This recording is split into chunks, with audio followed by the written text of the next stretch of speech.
안녕하세요. 잡초근성 이슈 라디오 잡초근성입니다. 오늘은 두 가지 뉴스를 들고 와봤습니다. 첫 번째로 이금융권도 대출 규제를 하겠다. 아니 왜? 이유가 왜 그래? 지금 상황 괜찮다며 왜? 자, 이게 첫 번째 뉴스고요. 두 번째, 유류세 인하 축소가 이루어진다고 합니다. 유류세 관련해서 자동차죠. 쉽게 얘기해서 자동차에 관련돼서 세금이 얼마만큼 우리가 어처구니 없이 내고 있는지 전부 다 바로 이야기 시작해 보도록 하겠습니다.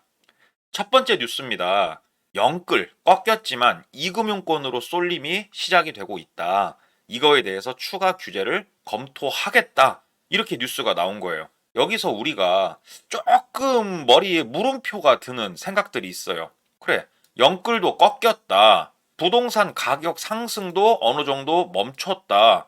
그런데 왜? 왜 이 상황에서 추가 규제 검토를 하지? 이런 생각이 들 수밖에 없단 말이에요.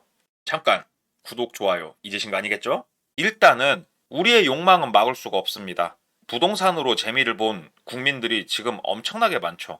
이 욕망을 누를 수는 없어요. 수도권에 1주택자 주담대 제한을 걸어버렸죠. 대출 한도도 축소를 해버렸단 말입니다.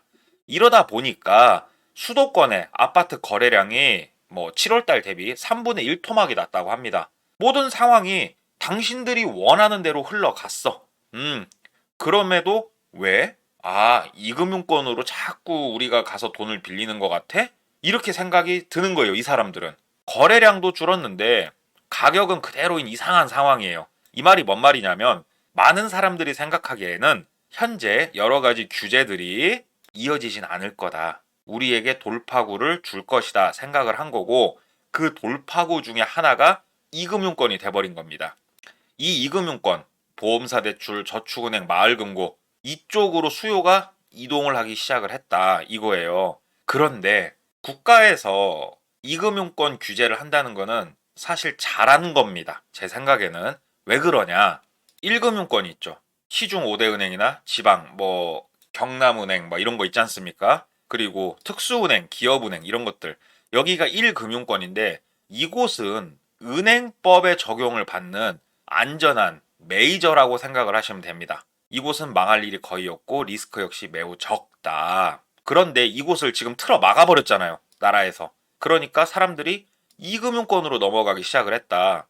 저축은행, 보험사, 마을금고 이쪽으로 넘어가기 시작을 한 거예요. 여기도 만약에 막히잖아요. 상금융권이 치고 올라올 수도 있어요. 상금융권은 우리 CF 많이 보셨죠? 리드코프, 러시앤캐시 이쪽 대부업체들입니다. 그런데요, 여기서 우리가 눈여겨봐야 될 건 뭐냐면은 사람들이 처음에 이곳으로 넘어가는 게 쉬웠을까요? 이자도 올라가고요. 무서워요. 이금융권으로 간다는 것 자체가. 하지만 한 번 넘어가 본 사람들 또는 많은 사람들이 흘러 넘어가기 시작을 하면 그 두려움이 사라진단 말이에요. 그래서 넘어가서 집도 사고 다 좋아. 매달 돈도 잘 내고 그러면 되는 거 아니야? 생각하실 수 있겠는데 한 번 2금융권으로 내려가잖아요. 다시 올라오기가 힘들어요. 1금융권에서 잘 안 받아줘요. 야, 너 뭐야? 2금융권에 대출 있네? 야, 그러면은 우리 1금융권은 이용 못해. 저리 가. 그래 버린단 말이에요. 신용점수도 떨어져요. 이런 부분들을 사람들이 경험을 안 해봤을 수도 있어요. 많은 분들이 모르는 경우도 있고. 그래서 2금융권을 틀어막고 1금융권 내에서 어떻게든 움직이게 하는 국가의 방향성은 좋은데 단순히 이런 좋은 생각은 1% 정도밖에 없다라고 저는 생각이 드는 거예요. 자, 금융권 숫자가 올라갈수록 1금융, 2금융, 3금융 숫자가 올라갈수록 해당 금융권의 리스크 관리 능력 및 대처력은 현저히 떨어집니다. 우리 얼마 전에 이런 뉴스 보셨죠? 새마을금고 어디가 곧 있으면 파산한다더라. 여러 새마을금고가 합병을 해가지고 하나로 묶는다더라. 이런 거 보셨죠? 리스크 관리 능력이 많이 떨어져요. 뱅크런이 날 수도 있고요. 그쪽에 금융 파산 문제가 날 수도 있습니다. 이런 문제가 났을 때는 사회 전반적으로 아주 공포심이 확대가 되고 문제가 엄청나게 커지게 된다. 따라서 이금융권 규제는 저는 시행이 될 거라고 생각을 합니다. 수도권은 철저하게 이 금융권까지 다 틀어 막아버리고 이 돈들을 지방도시로 흘려보내려고 하는 결국은 이 목적이 저는 99%라고 생각을 합니다. 뭐 좋은 미래, 올바른 금융 생활을 위해서 국가 차원에서 나서서 보호를 해주는 게 아니고 지방 도시의 미분양을 해결하기 위해서 수도권을 틀어막고 있는 거다. 저는 이렇게 생각이 되는 거예요. 그러니까 이런 뉴스를 보실 때 국가에서 2금융권, 그래. 1금융권에서 해결을 봐야지. 왜 1금융권 해결할 수 있는 사람들을 2금융으로 밀어? 이건 아니지. 이렇게 생각하시지 마시고, 이런 뉴스를 보실 때, 지방 도시에 돈을 흘려 보내려고 틀어 막는구나. 딱 생각을 하실 수 있어야 돼요. 이런, 진짜, 국민들을 뭔 봉으로 하는 건지 뭘로 하는 건지 모르겠습니다만은, 우리가 긴 시간 동안 얼마만큼 무뎌졌냐면 30년, 40년 전 있죠. 이때는요, 개인이 대출을 받는 것 자체를 상당히 두려워했습니다. 예전에는. 어음하고 대출하고는 좀 다르게 생각하셔야 됩니다. 대출이란 걸 두려워했는데 지금 어떻습니까? 뭐? 부채는 자산이다. 대출을 받아서 부자가 돼야 된다. 뭐 이런 얘기가 너무 당연하게 흘러나오고 있고, 금융 전문가가 아닌 금융에 대해서 무지한 일반 개인에게도 이러한 것들을 적용을 하면서 얼마나 많은 부작용들이 나왔습니까? 이 대출이라는 거에 대해서 우리가 무서움을 모르고 있고, 지금 너도 나도 이금융으로 막 넘어가고 있잖아요. 사람들 공포 못 느끼고 넘어갑니다. 이거 사건 터지면 정말 커지게 터질, 진짜 시한폭탄 규모를 늘리는 거예요. 시간도 당기는 거고. 사람들은 군중 심리 때문에 공포를 못 느낍니다. 여기에 국가가 나서서 이금융 막잖아요. 상금융이 활개칠 수도 있습니다. 대부업체들이 들고 나올 수도 있다는 얘기예요. 우리 돈을 써보세요 이러면서. 얼마나 무서운 일입니까 이게. 제가 생각하는 건전한 내 집 마련은 국가 차원에서 어떻게 해야 되냐면, 주택담보 대출 한도를 50% 이하로 줄여버려야 돼요.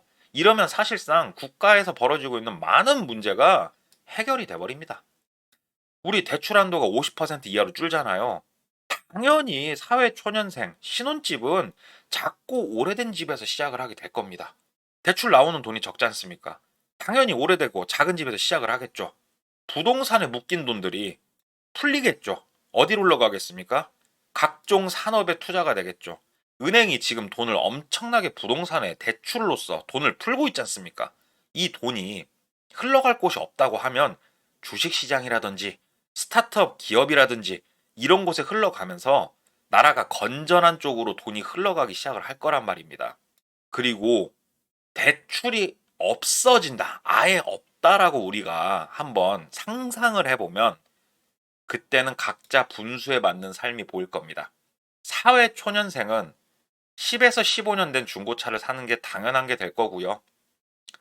40살, 50살 나이 먹어가면서 내가 늙어가면서 내 부모님이 돌아가시면 부모님의 재산을 물려받아서 그때 집을 좀 더 크게 이사를 하고 당연하고 건전한 그런 삶이 영유가 될 거란 말이에요. 지금 대한민국은 분수에 맞지 않은 삶을 살고 있습니다. 뭐 때문에? 대출 때문에. 이 부분을 국가에서 많이 관리를 해줘야 되는데, 이미 제가 앞서서 말씀드렸지 않습니까? 대출을 틀어막는 이유가 지방도시에 대출해 주려고 틀어막는 이런 미친 짓을 하고 있으니 정말 한심하고 통탄할 따름입니다. 이렇게 첫 번째 뉴스를 마치고, 두 번째 뉴스, 유류세 인하 2달 연장을 하는데 축소를 하겠다. 자, 여기서 자동차에 관련된 어마어마한 세금을 제가 같이 한번 말씀드려 볼게요. 정말 웃음도 안 나옵니다. 어처구니가 없으실 거예요, 이거는. 유류세 인하 축소. 지난달에 물가 상승률이 1.6%로 너무 좋아. 석유 가격도 내렸어. 지금이 유류세 인하 축소하기엔 시기가 너무 좋아. 그래서 우리 내릴 거야.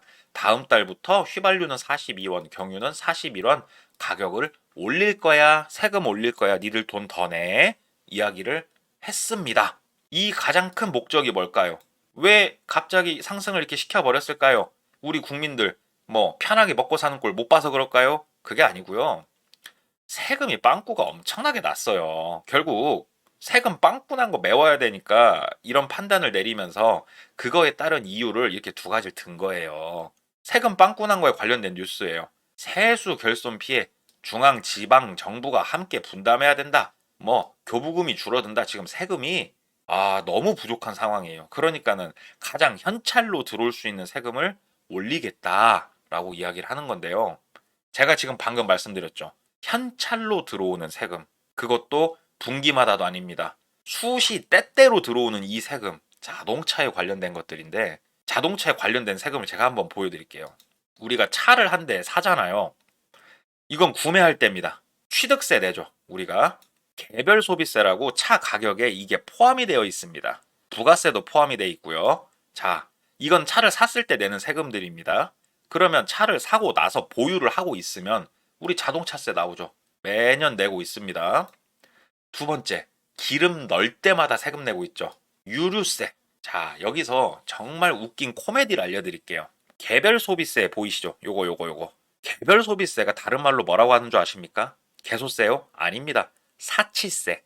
보석이라든지 고가의 시계라든지 고가의 술 이런 거 살 때 사치를 하지 말자, 줄이자라는 취지로 만든 게 개별 소비세입니다. 자동차가 사치품입니까? 우리 아반떼를 사도요. 먼 차를 사도 개별 소비세 내게 됩니다. 차는 사치품이랍니다. 말 같지도 않은 소리죠. 개별 소비세를 왜 차에다 이렇게 매깁니까? 그리고 또 기름 넣을 때도 개별 소비세가 들어갑니다. 자, 이거 여러분들 기름 넣을 때마다 이거 모르셨을 거예요.